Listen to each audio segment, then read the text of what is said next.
Hello, everyone. Thank you for joining. My name is Christos Venetis. I'm a fertility specialist and a gynecologist.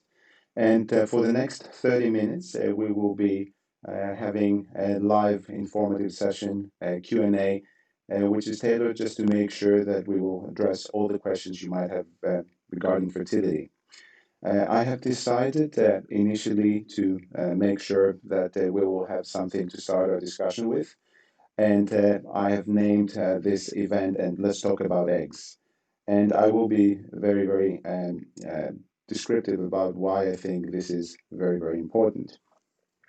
So let me start first by introducing myself. As I said, my name is Dr. Venetis. I am a fertility specialist and a gynecologist. I've trained overseas in Europe and specifically in Greece, and I've completed subspecialty training in reproductive medicine. I do exclusively fertility ever since I moved to Australia 7 years ago, and gynecology. And I practice mainly at Cobra and at Alexandria with IVF Australia, but of course I see patients from all areas of Sydney. So within the next few minutes, I think that we would like start having questions. So I welcome you all posting your questions online, and I'll try to address as many of them as I can. But for now, I feel that the most important thing is just making a short introduction. Why do I think that eggs are so important? We do know that it's a unique cell of the human body, and it has the capacity, if properly stimulated and nurtured, to actually give, to actually produce a baby and a human being. And there are so many things that we know about eggs, but there are so many things we don't know about eggs. So one of the first things I would like to just make sure I discuss with you is the fact that the ovarian reserve, as we call it, the number of eggs that a woman has, is not the same throughout her age. What does happen is actually a woman is born with a maximum number of eggs she can have, and you can see that in this slide, and usually it's about 1 to 2 million. And then as she starts aging, even before even she has her first menses, which on average is on 12 to 13, she keeps losing eggs. After she starts her period, what we see then is that despite the fact that she's ovulating just one egg every month, essentially about 500 to 1,000 eggs will be sacrificed every month for that egg to come out. Eventually, when a woman is, most women in their mid 40s or early 50s, she will run out of eggs, and that will mean that she will be menopausal. Unfortunately, this is not something that we can stop. We sometimes say in reproductive biology and reproductive medicine that the next individual that will actually discover a way to reverse ovarian aging will be the next Nobel Prize winner. And this is true. It is something that we're investing a lot of money in terms of research, but we haven't yet been able to identify or to find something that can cause a meaningful improvement or control over this specific process. And probably another very important thing for women is to understand that this whole process happens almost completely independently and without us being able to do anything. So if you ovulate this month a single egg, that egg has started its journey about 3 to 4 months ago. It started from a primordial egg and then entered this phase of recruitment where it started maturing in the ovaries while other things were happening at the same time. And without us being able to do anything, it kept maturing to secondary follicle, to preantral, small antral, and large antral follicle. And you can see as these things happen, a number of those eggs will actually go to atresia, which means they will die. We will lose them. And there's nothing we can do about these eggs, unfortunately. So when we actually reach at the large antral follicle, it's at that point in time where we can potentially save some of these eggs and collect them with a process when we do something like IVF. Essentially, when a woman starts her period, that is the time where these eggs can be responsive to medication you give them. So if a woman does have a natural cycle, during this phase, she will probably end up having about 15 to 20 early eggs that are ready essentially to run the last 100 meters of what has been a marathon for 3 or 4 months.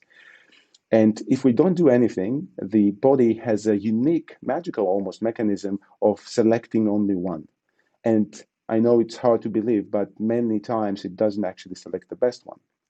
So what we do when we do IVF, essentially, we're giving medication just to make sure that we have enough food for the rest of the eggs, which otherwise would die, so we would lose them, and we can collect all the eggs that the ovaries can give us during that specific menstrual cycle.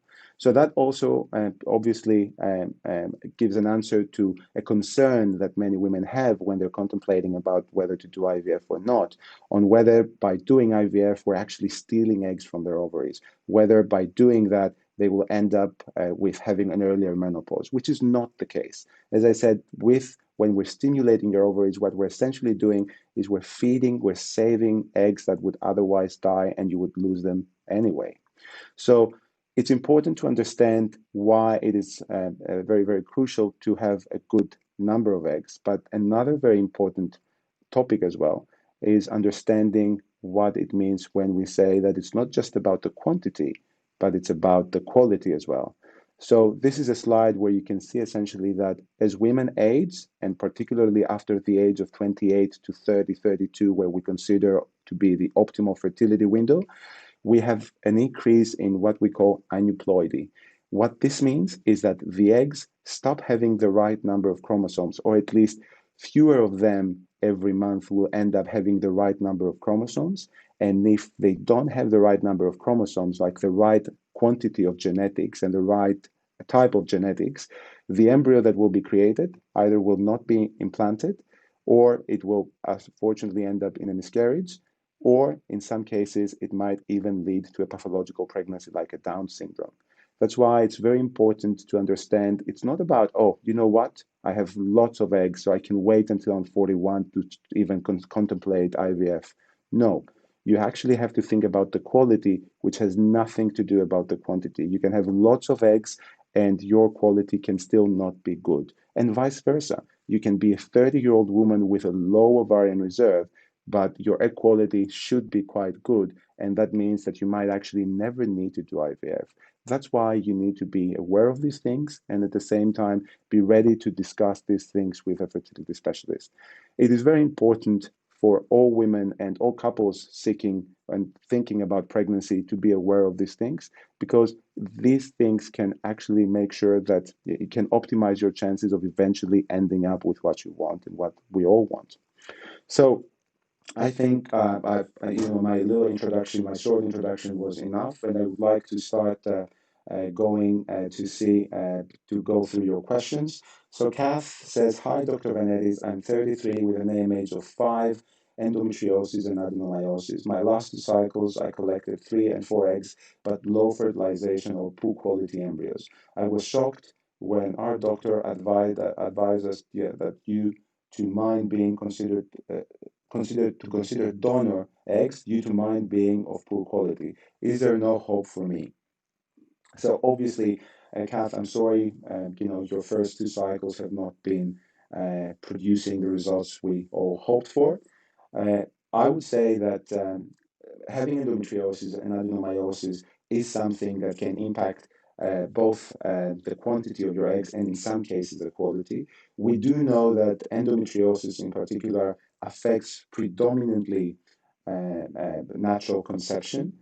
However, latest evidence suggests that there might be a small impact as well on the conception rates even after IVF. However, many women with endometriosis can conceive either after surgery or even without surgery with the use of IVF. Obviously, knowing that you have collected 3 or 4 eggs, it's not ideal. As I said, we would like more. However, given the fact that you're 33, that might eventually be enough. One thing, obviously, I do not know is whether you were essentially stimulated maximally or whether your doctor potentially might have held back. I would be very, obviously, your doctor knows more things about your particular situation, and it's very hard to give a very clear advice on the basis of just a short description here on Facebook. However, I would say that it is probably worthwhile trying again, particularly since you can retrieve eggs and you're just 33. Yes, donor might be an option. I do not think, though, that, especially based on what you're describing here, that there is no hope. I think there's definitely hope. and maybe you should go back to your doctor and discuss these things with them. So the next question comes from Catherine Nolan. Hi, Catherine. Hi, Dr. Venetis. Is it true that aiming for too many eggs with FSH injections can reduce the quality of the eggs? Is there an ideal number of follicles to aim for if this is true? Thanks, Catherine. That's a great question, and that's one of my areas of interest for a number of years. Uh, Ever since I started training many years ago, I recall everyone saying that, you know what, she had too many eggs, her eggs are probably are not going to be good. And we did some research on that, and we actually have shown that it makes absolutely no difference. On the contrary, when you do get more eggs, obviously there is a higher chance that you'll have more eggs that will not be of good quality. But at the same time, because you got overall more eggs, you will end up with more eggs and more embryos eventually, because that's what we need, of better quality, of good quality. So, depending on what are your goals, one could say that having more than 10 oocytes, if that is something that women can achieve, because not all women can achieve more than 10 oocytes, would be a good target. People now seem to suggest that about 15 oocytes is a good number for most age groups, where essentially you can potentially optimize both efficacy, meaning the chances of getting pregnant, without risking significantly things like your safety, like ovarian hyperstimulation syndrome. So if there was a number to balance safety and efficacy, I would say it would be probably somewhere around 15. But if we say that we live in an ideal world where OHSS and safety is completely addressed and there are no problems, then even getting more than 15 eggs might actually increase your chances both of having one embryo that can give you a pregnancy with a first or your second embryo transfer, but in some cases also having a second baby from that same egg collection, which I think for many patients right now is important. I personally try and follow that tactic, trying to minimize the number of egg collections that my patients have to undergo. Alison Saurus. Alison, you ask, thank you, Alison, for your question. You ask, so if you have PCOS, how can you improve egg quality? Again, PCOS by itself might mean nothing. Not all women with PCOS have issues with their egg quality. There are specific conditions under which egg quality in PCOS might be affected. For example, being overweight, having insulin resistance. If your androgens are too high, these are things that can affect your egg quality. However, and if you address them either with proper diet and exercise, weight loss, or in some cases making sure you reduce the androgens into your system, or you get some medication if you need to improve your improve your insulin resistance, then that could make a meaningful difference. But again, it depends on the specific circumstances and what exactly type of PCOS you are. PCOS is a huge umbrella of diagnosis, which includes so many different individuals, and not everyone is the same. So we shouldn't all put them in the same basket. Depending on your individual circumstances and what your egg quality has been so far, because unless you had an IVF cycle and you've seen egg quality not being great, I would be skeptical to assume that your egg quality will be negatively affected de facto. So Kathleen also asked, how much does removal of superficial endometriosis affect IVF success rates? Thank you. Thanks, Catherine. Again, it can affect it can improve natural conception rates and RUI rates quite significantly. Depends on the amount and depends on whether there are underlying conditions. Some people have suggested that the relative improvement can be up to 30%, but this is based on studies with a whole range of endometriosis diagnosis, so that might not necessarily apply to you. One thing that's very important for women with endometriosis to know is that in some cases, doing surgery, even in the best of hands, doing surgery for endometriosis, uh, which involves also the ovaries, if, for example, a woman has a chocolate cyst, an endometrioma as we call it, then that might impact her egg count negatively. And for that reason, if fertility is our primary interest, sometimes we're hesitant to go down to the surgical excision route, especially if, as I said, it involves the ovaries, and that individual might also have reduced ovarian reserve. I hope that answers your question. So Christine, hi Christine, any tips to improve egg quality? As I said, Christine, there has been many things that have been tested through the years. Obviously, it would be great if we had one medication that we could give and that would boost an individual's egg quality. That would be a lifesaver, and it would generally improve fertility for a great deal of the population, given that low egg quality and low egg count are probably the two most important factors of infertility in modern Western societies nowadays. However, besides the regular things, living a healthy lifestyle, not smoking, obviously, not abusing alcohol or other substances, reducing your caffeine intake, exercising regularly, lots of fruits and vegetables, these are things that will improve your overall health and at the same time will definitely have an impact on your egg quality. There are not many things that you can do. Taking medication, for example, there is a number of supplements out there, has never properly been proven to help. There is a great uncertainty about a number of interventions. Some women have heard about CoQ10, some others, which is a little supplement that we use, and it works terrifically, beautifully in mice, but it hasn't been proven to work that well in humans. Some others will take androgens like DHEA or testosterone gels. Again, some data which are quite dubious in some situations that it might help, but definitely nothing conclusive there.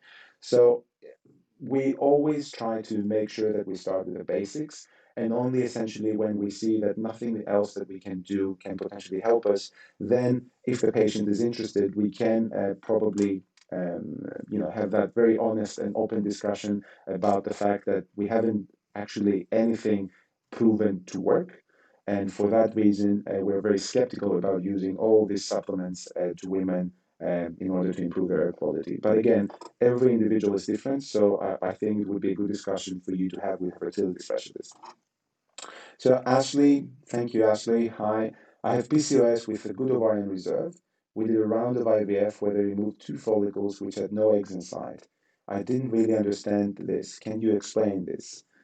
Again, this is, first of all, yes, usually polycystic ovarian syndrome is associated with a good ovarian reserve. And the main reason is that what we see as little cysts, and we call it polycystic, is actually early follicles, early eggs ready to come out. But let's say, if I was to use an analogy, what is happening is that they're too crowded and they cannot come out. Having had two follicles, is a bit odd. Obviously, I do not know the details of this cycle and how you were stimulated, how your doctor stimulated you. But definitely, there are situations, even in the best case scenario, and where a cycle where we might have follicles and the follicles could be empty. That could be due to the specific follicles having issues, or in extreme scenarios and very rare scenarios, there might be underlying conditions that might essentially make that individual not respond as they should to all the medication we give in order to make sure that we retrieve eggs. I do think that this is something that you need to take back and discuss with a fertility specialist. And depending on the situation, I hope that next time you will be able to have more follicles, and obviously that things can be in place so that you can retrieve eggs. I wouldn't say necessarily that because this happened once, it will keep happening. It is usually rare that it is something that is consistent. As I said, there has to be an underlying genetic background. So the next question is from Jane. Hi, doctor. Thanks for the live Q&A. My pleasure, Jane. Thank you for attending. My fertility specialist has recommended the grab fee of 2 embryos. Next frozen embryo transfer, one quality and not so good quality, but okay. I'm worried about wasting the embryos. Does transferring 2 embryos leads to higher chance, let me expand that, of pregnancy? That's again a very interesting question. It depends on what embryos you're transferring. If you're just transferring embryos that are of good quality, obviously, yes, it does. It does increase the chances of success, but at the same time, it increases the chances of a multiple pregnancy, which I know for many of you trying to conceive might be a very welcome outcome. But for us, knowing how much of a high risk multiple pregnancies are, it's something that we would like to avoid. We would like to be able to give you one singleton healthy pregnancy and baby at a time. So there has been some discussion in the past about whether potentially one embryo that is not looking great can stimulate the uterus in a negative way so that it rejects a good quality embryo. I will say the jury is still out on that one. The evidence, there has been some supportive evidence, but it's definitely not convincing. So overall, putting two back in, it's not something that I prefer to do, particularly if you're relatively young. But you know, it is up to your doctor to discuss this with you. But yes, generally speaking, two embryos can lead to a high chance of pregnancy, but at the same time has a higher risk of a multiple pregnancy, like twins or sometimes even triplets, if one of those two embryos splits in half, and that could be a pregnancy with an adverse outcome. So I would, you know, urge you to be cautious about that. So Catherine, with another question on a frozen embryo transfer, how do you determine when to transfer the embryo? I've heard some clinics just do a urine ovulation kit to check for ovulation, then count 6 days after this for transfer. Is it important to check the endometrial lining before transfer? Is it important to check ovulation occurred by checking the progesterone level has risen? Yeah, okay. Or is it determining the day of transfer only on LH so it's sufficient? Well, each clinic obviously they have you know, their own way. That, if you're asking me personally, I have a very strong interest in endometrial receptivity and in implantation. I see many patients with recurrent implantation failures and many poor responders. So I do want to make sure that their lining is the absolute optimal when it comes to putting back an embryo. So if you're asking my personal opinion, we do use blood tests. We feel that this is more accurate than the ovulation test. We do also check for the endometrial lining. We need to make sure that not just that it's thick, for example, 7 millimeters or more, but also has a specific sonographic appearance, which indicates to us that it's a healthy lining. And also, if you're asking me again, yes, I do think that checking not just that ovulation has occurred, by being able to fine tune the timing of transfer on the basis of the post ovulation progesterone levels seems to be quite meaningful. We have more and more evidence coming that what we thought until now was completely irrelevant to be very relevant, meaning knowing exactly how the body produces progesterone after ovulation. And we've seen huge variations. So some women actually do not produce as much progesterone as they should, and that make their maturation, their lining not being in phase with the actual embryo. And some women produce progesterone in very high quantities, very high concentrations, very early, and that means that their implantation window might actually be shifted a bit earlier. I hope again that answers your question. So Rainbow, hi, how are you, Dr. Christos? Hi, Rainbow. I'm ovulating and have an AMH of 33.5. That's great. However, my last cycle for my egg pickup, I had 13 eggs only.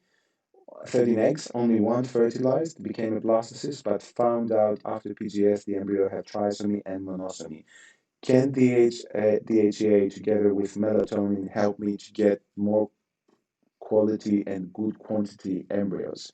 Again, that is the same question coming back to, do we have supplements today that can, you know, that have been proven to help egg quality and egg quantity? And the answer is no. Can I exclude the possibility that they could be helpful? Uh, Probably not, but I would say I remain very skeptical on whether they do work. And they could also be harmful. We don't have any evidence at this point in time that they have been harmful based on the data that we have from the studies that have been performed. But at the same time, you know, the few studies that have shown that they might be able to help, they at the same time they are not of the best quality methodologically, and so we do not necessarily trust their results. And there has been other studies, of course, that have shown that there is no difference, you know, that they do not necessarily improve the outcome.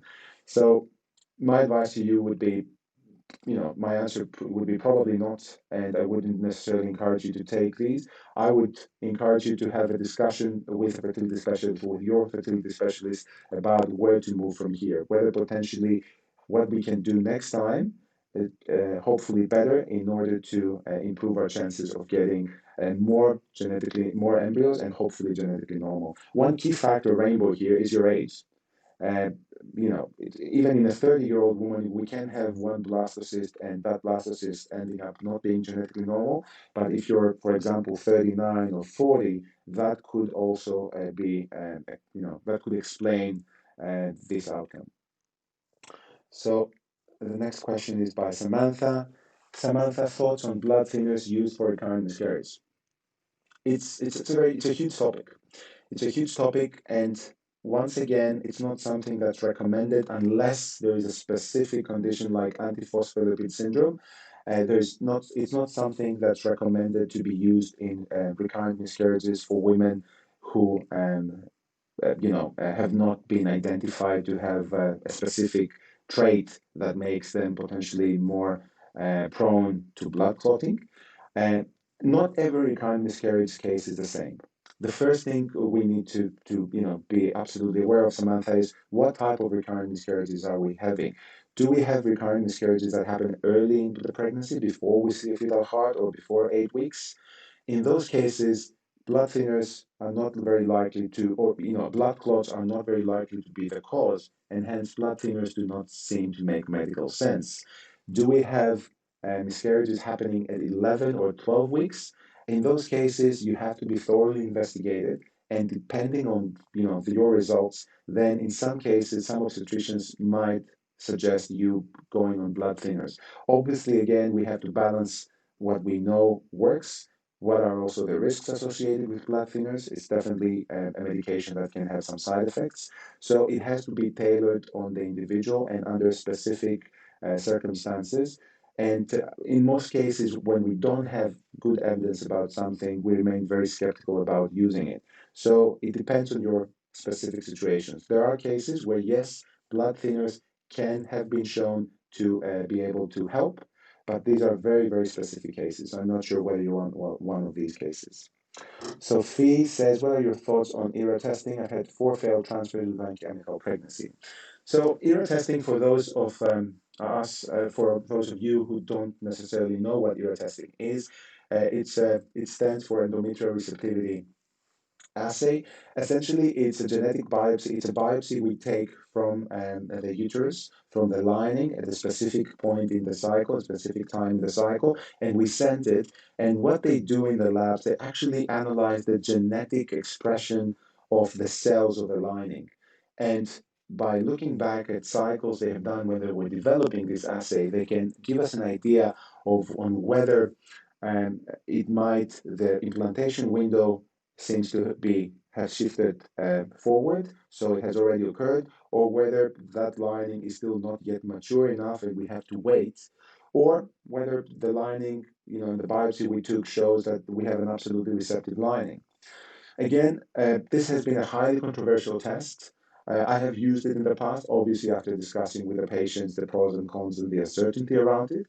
In some cases, I've had good outcomes. In other cases, that wasn't what essentially, the missing link. So it's not a panacea. There is recently a study that has been published in one of the journals which suggests that it might be beneficial. Obviously, that study was developed and was run by the inventors of the test. So we're waiting to see other independent researchers validating their findings. But what I can say is that not every recurrent implantation failure case is the same. And I've seen many, as I said, many of my patients belong into that category. And in some cases, there are other things that have happened, or there are other things that might actually explain the situation.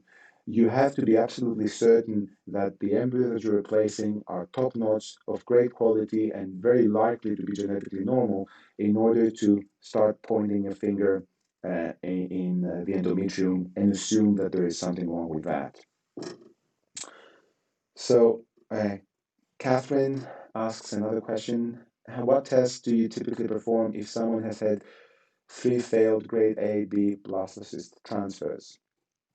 Again, uh, having 3 failed, so it depends. If we're talking about a patient that I have seen, and a patient that has had these three failed transfers under my care, I would very likely do a hysteroscopy. A laparoscopy might also happen at the same time to exclude something that might be actually intervening and might stopping this patient from getting pregnant. And endometriosis, for example, could be a case that might be making things a bit more difficult. And there are other tests, a number of other tests that we're doing. But once again, I want to emphasize that having a good quality blastocyst is not enough to escalate the testing. If I have a good quality blastocyst transferred in a 30-year-old woman, I know that this is very likely to be genetically normal. If I have a good quality blastocyst in a 41 or 42-year-old woman, then I know that the chances of this embryo being genetically normal is significantly less. So just knowing that, you know what, I had 3 embryo transfers and they weren't successful, what do I need to do? It's not the right approach. We're actually now in the process of trying to redefine what is recurrent implantation failure by putting into the definition the age factor. Because unless we know for a fact that the embryo that we've put back has been genetically normal, not just that it looks good, but it has been genetically normal, then how can we go and point our finger to the endometrium? So it is a far more complex investigation and discussion rather than I had 3 failed embryo transfers. Uh, the next uh, the next participant is Urmi. Hi, Dr. Christos. Hi, Urmi. I hope you're doing well. Yes, you're very right. So we do know that the hardest time in the whole roller coaster and the emotional roller coaster of IVF is waiting for the pregnancy test. So one of my patients has actually logged in. You actually have to make sure you keep yourself occupied, you keep yourself busy. There has been some research suggesting that giving a journal of your emotions and feelings can also help during this very, very rough time. I usually advise against my patients, taking time off unless they've taken time off and they're going to go on an amazing trip, because that actually puts, makes you constantly think about your transfer. I would say, make sure you keep engaged, make sure you keep your mind busy with things.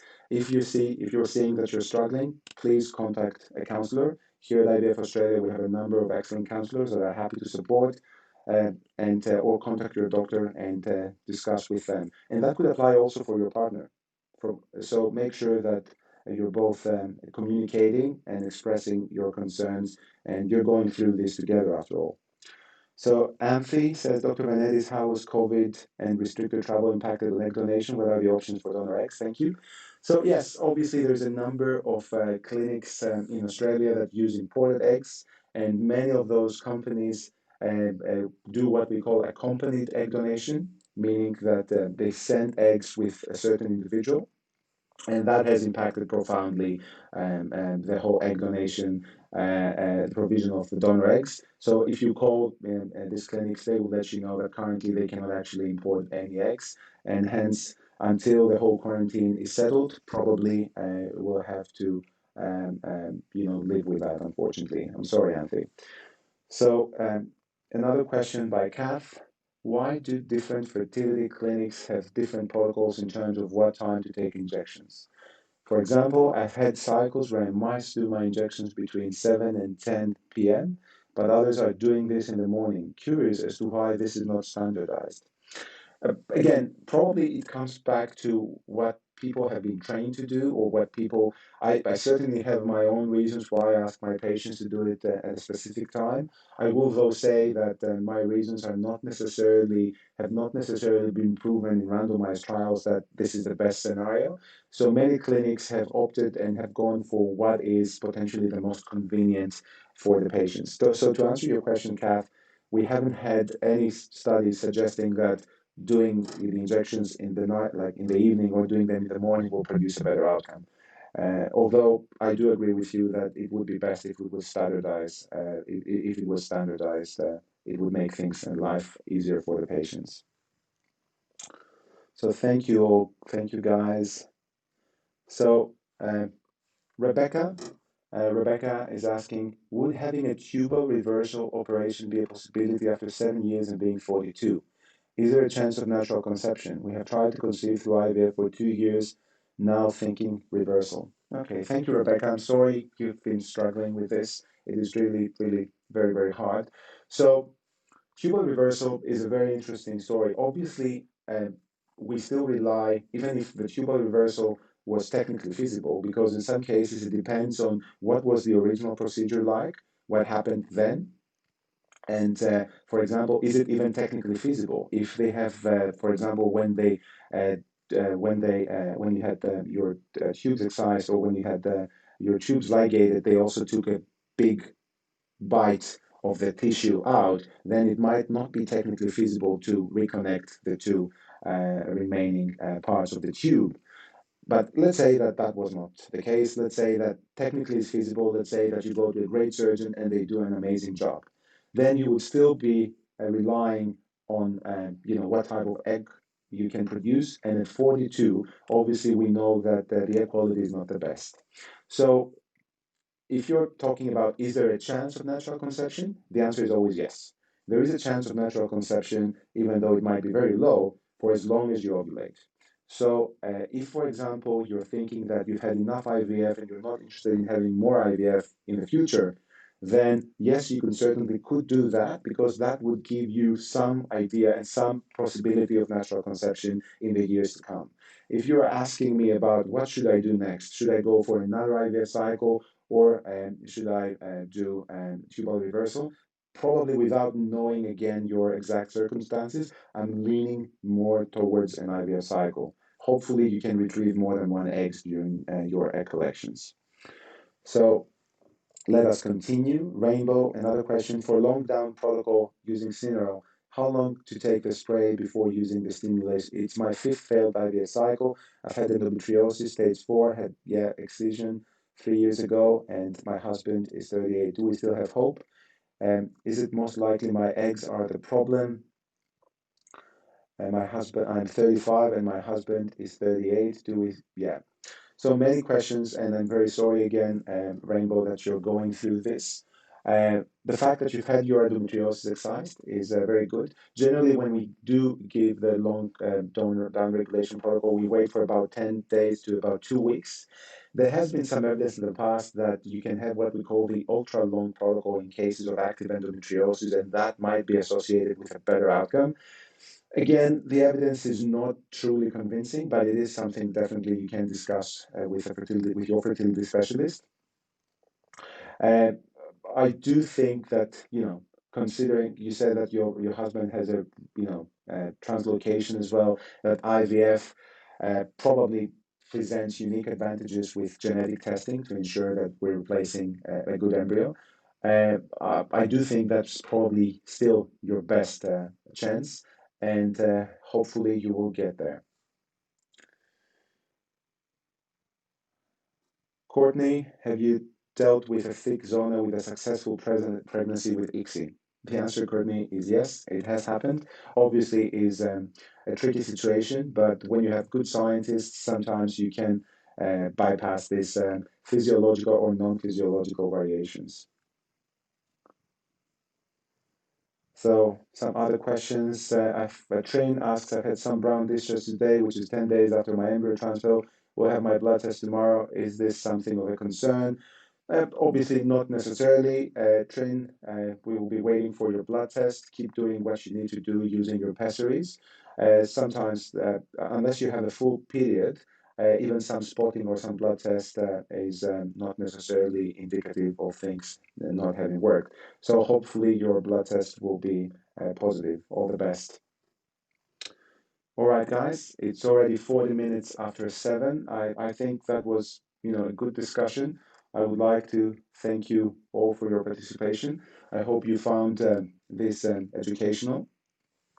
Obviously, there are many things that we could not address within this, within this 30 minutes of Q&A, and there are specific things that could never be addressed over just a Facebook Live, for the main reason that we do not know your individual circumstances. But for those of you who would like to either see me or see one of the IVF specialists at IVF Australia, you can just try giving us a call in this number on your top left corner and ask to see, as I said, either myself or one of the IVF Australia specialists and discuss your circumstances in detail. I have seen a number of very interesting cases here, and I do understand the challenges involved, but I think that with proper management, things can actually, in many cases, be very favorable for the patients. I would like to wish you all the very best in your fertility journey. I apologize for those of you I haven't had the opportunity to answer, your question, but hopefully in one of the next Facebook Lives I'll be able to see you again and we can have that discussion. I would once again like to thank you for logging in and for participating. So it was a very lively discussion, and I'm looking forward to seeing you next time. All the best and have a good evening. Thank you.